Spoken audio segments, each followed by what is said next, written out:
এ বদনাথ, আমরা যে মানে গ্যাস সারি পা দিয়ে আর কি, এ পাদলে একটা রচনা দেখি পারিস কিনা। পাকস্থলীতে লুকিয়ে থাকা বায়ু বা বাতাস বিশেষ প্রক্রিয়ায় বায়ুপথে নির্গত হওয়াকে পাদ বলে। পাদ হচ্ছে মানব জাতির অতীব জরুরি একটা পন্থা। পৃথিবীর ইতিহাসে আজ পর্যন্ত কোনো বাপের বেটা বা বেটি নাই যে তাই পাদেনি। পাদ সবাই মারে। যুক্তরাষ্ট্রের প্রেসিডেন্ট থেকে শুরু করে রানী এলিজাবেথ, বিখ্যাত নায়িকা শাহরুখ খান, সালমান খান, টম ক্রুজ থেকে শুরু করে সোগলি, অ্যাঞ্জেলিনা জোলি, কি কমো সোগলি পাদ দেয়। বিশেষজ্ঞদের মতে পাদ চার প্রকার। এক নম্বর হচ্ছে ঠাসপাদ, আর হচ্ছে ফুসপাদ, আর হচ্ছে কুইয়াপাদ, আর ঝোলপাদ। এক নম্বর ঠাসপাদ হচ্ছে মানুষের আবেগ নিয়ে খেলা করে, ওটা হচ্ছে ঠাসপাদ। এল্লাপাদ সাধারণত হরেক রকমের মন মাতানো সুরের সাথে নিজেদের আগমন ঘটায়। শব্দ দূষণের অভিযোগ পাওয়া গেলেও এই পাদ বেশিরভাগই বিনোদন দেয়। জোরে জোরে পাদের শব্দ শুনে মানুষজন হাসাহাসি করে, উই অক দোষ দেয়, উই অক দোষ দেয়, সেজন্য চরম একটা মজা হয়। দুই নম্বর হচ্ছে ফুসপাদ। এ পাদ নিজেকে মুক্ত করার জন্য পায়ে পতত আসে আকুপাকু করে, তারপর শব্দ ছাড়া ফুস করে বের হয়, একই হচ্ছে ফুসপাদ বলে।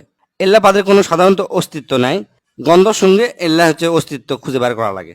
এল্লা পাদও পরিবেশ দূষণ করে থাকে। তিন নম্বর হচ্ছে কুইয়া পাদ। এই পাদের অপর নাম হচ্ছে সোরাপাদ। মেলাক্ষণ সময় পায়খানা আটকে থাকার পর যে পাদ বের হয় ও কি কয় হচ্ছে যে কুইয়া পাদ। হিরোশিমার থেকেও বেশি ভয়ঙ্কর এই পাদ। মানুষের ভিড়ের মধ্যে যদি এই পাদ বের হয় আর যদি বুঝবার পারে কে মারছে, তাহলে মনে করেন যে ওই লোকের সেই খবর হয়ে যাবে। আর এই পাদ যদি কড়াইত ভাজা হয় তাহলে মোটামুটি কেজি খানিক গু বাড়াবে। এক কথায় পায়খানার পরিবর্তে এই পাদ মারা হয়, মারলে মিচ্ছানা বেশিক্ষণ টিকে থাকা যায়। চার নাম্বার এবং শেষ হচ্ছে ঝোল পাদ। সাধারণত মানুষের ডায়রিয়া বা পাতলা পায়খানা হলে এই পাদ হয়। চলাফেরা করার সময় এই পাদ দেওয়া মিচ্ছানা ঝুঁকিপূর্ণ। মিচ্ছানা নয়, ভালোই ঝুঁকিপূর্ণ। রিক্স নিয়ে পুক করে পাদ মারবেন, মনে হবে যে পাদি মারমো, কিন্তু তা নয়, পাদের সাথে ঝোল বের হয়া প্যান্ট ট্যান্ট সব হলুদ হয়ে যাবে। এই পাদের শব্দ সাধারণত ফ্যার ফ্যার ভ্যার ভ্যার। এক কথায় মানব জীবনে পাদের গুরুত্ব অপরিসীম। পাদ যদি মানুষ না দিবার পারল নি, তাহলে মানুষের পেটের মধ্যে মিথেন গ্যাস জমা হয়ে গেল নি, এক সময় মানুষ মহাশূন্যে উড়ে চলে গেল হয়নি। এই পাদের আর একটা সমস্যা আছে, সেটা হচ্ছে কি, পাদ মারলেও বোঝা যায় না যে এর সাথে ঝোল বাড়ালো কিনা। মানুষকে আবার জিজ্ঞেস করা লাগে, আচ্ছা ভাই পাদের কি ঝোল হয়? তাই যদি কয় হ ঝোল হয়, তখন তাই মনে করবি আমি মনে হয় হাগিয়ে ফেলে দিছি।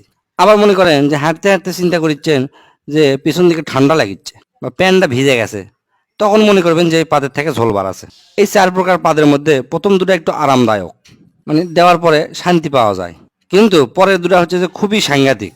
তাই যাই যেটি থাকেন বুঝে শুনে পাতবেন, পাতলে পেট ক্লিয়ার হয়, পেটের গ্যাস বের হয়ে যায়, খুবই আরামদায়ক একটা জিনিস।